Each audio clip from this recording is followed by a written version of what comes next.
कौन है? क्या पीडीए हिंदू नहीं है? क्या दलित हिंदू नहीं है? क्या पिछड़ा हिंदू नहीं है? क्या कौन नहीं था? इससे पहले भी थे। केरल की अध्यक्ष महिला थी।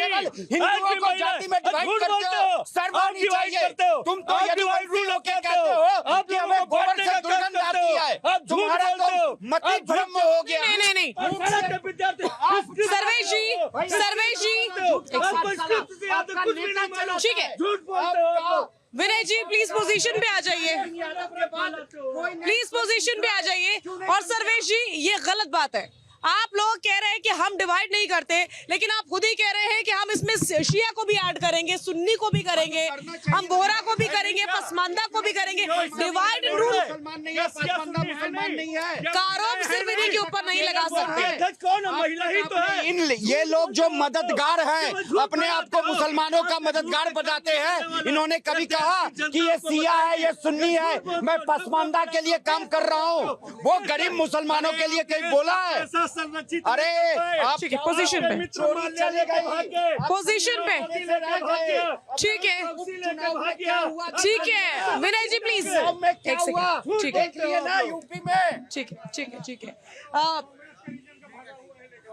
प्लीज आप आगे आइए। मेजर मोहम्मद अली शाह हमारे साथ मौजूद है। बहुत सारे आरोप लग रहे हैं, बहुत सारी बातें कही जा रही है। सरकार के द्वारा ये कहा जा रहा है कि हमने तो बिल भाई इसलिए पेश किया है ताकि जो गरीब मुसलमान है उसका फायदा हो सके, ट्रांसपेरेंसी आए, लेकिन दूसरी तरफ से अलग ही आरोप लगाए जा रहे हैं।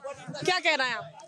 जी शाहज़ेब जी, आपका बड़ा अच्छा सवाल है। देखिए अभी फिलहाल तो मेरे को वाघा बॉर्डर की याद आ गई, बिल्कुल जैसे हम वाघा बॉर्डर में परेड देखते हैं ना, वो याद आ गई। अब दूसरी बात, इसको मैं एक मिस कम्युनिकेशन कहूँगा, क्योंकि हो सकता है कि सरकार की मंशा अच्छी हो और हम समझ नहीं पा रहे हो, ऐसा एक पॉसिबिलिटी है। अब आप देखिए, अगर चिल्ला के बात करेंगे और और आपको थोपेंगे आपके ऊपर कि आपको मानना पड़ेगा, यू लाइक इट और नॉट, तो लोग मंजूर नहीं होंगे, राजी नहीं होंगे सुनने के लिए। एक्सेप्ट तो दूर की बात है, ठीक है। अब अगर वही चीज़ को अगर समझाया जाए लॉजिकली, जैसे कि आप बताएं दी कि ठीक है पशमंदा मुस्लिम या बोरा मुस्लिम या अलग मुसलमानों का भला होएगा। सरकार ने भी बोला है कि इससे मुसलमानों के खिलाफ नहीं होगा, मुसलमानों के ही पक्ष में होगा। मैं ये नहीं कह रहा कि वो गलत है या सही है, हो सकता है, ये दोनों पॉसिबिलिटी है। अगर ये पॉसिबिलिटी देखिए कि अगर वो सही है तो लॉजिकली इसको एनालाइज किया जाए। अब जो भी अगर सरकार बोले, अगर हम कूदने को विपक्ष के लिए दौड़ें या हम पक्ष में ही दौड़ें क्योंकि सरकार बोल रही है, एज अ कॉमन सिटीजन हमको सोचना चाहिए। आपको मैं एक इंटरव्यू बताता हूँ, एक प्रोफेसर फैजान मुस्तफ़ा साहब हैं, उनका इंटरव्यू मैंने कल देखा करण थापड़ के साथ, राजदीप सरदेसाई के साथ भी। उन्होंने जैसे आपने सवाल किया कि दूसरे मजहब के लोग अगर आ रहे हैं, तो उन्होंने क्या कहा था कि इस इंटरव्यू में कि दे आर वेलकम, उसमें कोई उनमें आपत्ति नहीं है। आपत्ति कहाँ पर आती है?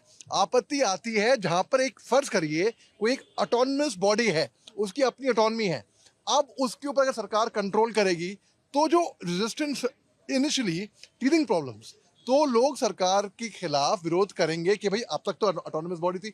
मैं कहता हूँ जो वक्फ लैंड है, अगर इसके ऊपर स्कूल्स, केवल स्कूल्स शिक्षा के लिए या अस्पताल या ऐसी चीज़ें बनाई होती तो हो सकता है कि अगर किसी की मंशा सही भी ना हो लेने की, नहीं ले पाते, अगर उसको सही तरीके से इस्तेमाल किया गया होता वक्फ लैंड को। हाँ, ये बात कहनी बहुत महत्वपूर्ण होगी कि वक्फ लैंड को भी मिसयूज़ किया गया है, पूरे वक्फ लैंड को ही नहीं। अगर उसको लॉजिकली, फैक्चुअली, मैच्योरली एनालाइज किया जाए एक आम नागरिक की तरह, तो इसमें इसका हल डेफिनेटली निकल सकता है। लेकिन अगर हम चिल्ला के बात करेंगे, लड़ के बात करेंगे, तो एक दूसरे की बात, कोई सोल्यूशन नहीं निकलेगा। ठीक है, मैं लौटूंगी आपके पास। अजय अरोड़ा जी, मुझे मालूम है कि आप लोग विरोध ही कर रहे हैं और विरोध ही करेंगे, लेकिन फिर भी लोकसभा में बिल पास हो चुका है, आप क्या कहें?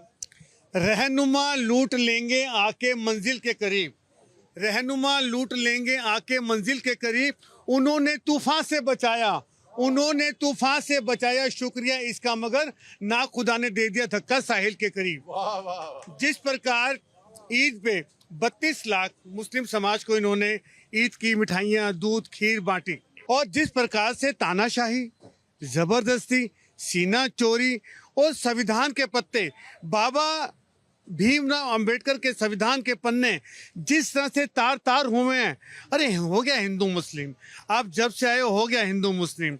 अरे और बड़े मुद्दे हैं, हमने कल मणिपुर पे भी चर्चा की थी, 2 साल हो गए, उसका 1 मिनट आपके मध्य नहीं बोला, उसका कोई बात नहीं निकली। हमने कहा किसानों की बात हुई, और बड़े रोजगार, बेरोजगारी, और जिस प्रकार से हमने देश में, शाजिया जी, हमने हवाई अड्डे बनाए 70 सालों में, हमने एम्स बनाए। सुनिए, जब नोटबंदी हुई तो शाजिया ये काला धन वापस आएगा, काला धन कहाँ वापस आया? नहीं, मैं बात कर रही हूँ आपसे वक्फ बिल के ऊपर, आप काला धन पे चले गए, कहाँ चले जाते हैं आप लोग, डिरेल क्यों कर देते हैं मुद्दे को? शाजिया, वक्फ बिल के हम खिलाफ हैं संख्या के आधार पर।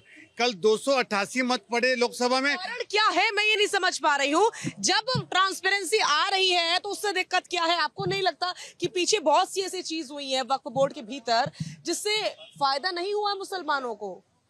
ऐसा नहीं है शाजिया, हमारी सोच में फर्क है। भारतीय जनता पार्टी की सोच गलत है, मैं विरोध नहीं कर रहा। और जहाँ तक वक्फ बिल है, जो संविधान बना, शाजिया, संविधान तुमने भी पढ़ा, मैंने भी पढ़ा है। संविधान में क्या लिखा हुआ है, और संविधान के हिसाब से चलो, क्या दिक्कत है?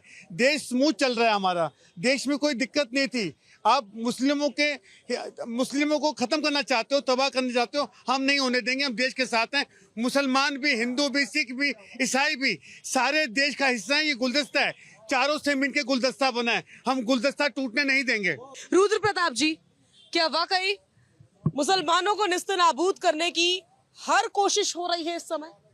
देखिए, एक चीज समझने वाली बात है कि 11 साल हो गए बीजेपी की सरकार को। पूरे देश में एक जगह ऐसा बताइए कि कोई कब्रिस्तान, कोई मस्जिद को बीजेपी या हिंदुओं ने कब्जा कर लिया है? कोई उदाहरण बताइए अगर ऐसा हो तो जब सरकार रहते उन्होंने ऐसा कुछ नहीं किया है, तो ऐसी कैसी मंशा जाहिर हो रही है कि वो सारी जमीनों को छीन लेंगे? दूसरे क्या है, जो ये बातें हो रही कि देश संविधान से चलता है, तो इस जो बिल आया है वो क्या संसद संविधान से नहीं चल लेती है क्या? वो बिल इसी संवैधानिक तरीके से तो बनाया जा रहा है कि जेपीसी में भी भेजा गया, आपकी सारी रिकमेंडेशन को सुना गया, उसके बाद ये बिल पे आज चर्चा हो रही है। लोकसभा में भी देखा आपने, उसको 11 घंटे उस पर चर्चा हुई, उसके बाद राज्यसभा में भी आज चर्चा हो रही। जहां आपको कमी नजर आ रही है आप उसको बताइए कि यहाँ कमी है। आप भ्रम फैला रहे हैं कि इससे मुसलमानों की जमीनें छीनी जाएंगी, वक्त की जमीन लेने की सरकार की मंशा है। अरे कोई एग्जाम्पल के तौर पर दिखाइए तो जहाँ सरकार ने जमीन छीन ली है आपसे। तो ये केवल भ्रम फैलाना और विरोध के लिए केवल आप विपक्ष में नहीं बैठे हैं। विपक्ष का मतलब ये होता है कि आप सत्ता की कमियों को दिखाइए और उसको जनता के बीच लाइए, ये नहीं कि सत्ता पक्ष कुछ भी करता है तो उसके विरोध में आप लाइए। बिल्कुल सही बात है, बिल्कुल सही बात है, और ये पॉइंट है। के जी जरा आगे आइए। बिल्कुल ये पॉइंट पे मैं सहमत हूँ कि अगर कुछ कमियां हैं, कुछ खामियां हैं, कोई बिल आया है तो आप उसके बारे में बताएं, ना कि उसमें जो अच्छाइयां हैं आप सिर्फ विरोध में इतने अंधे हो जाए कि उसका भी, अच्छाइयों का भी विरोध करना शुरू कर। इसका उदाहरण मैं दूंगा कि अभी सीए आया था तो लोगों ने कहा, इसका विरोध किया कि इससे हमारे बाहर लोगों को भगा दिया जाएगा। लेकिन जब लोगों को सरकार ने थोड़ा गलती किया, उस समय पहले अवेयर करना था कि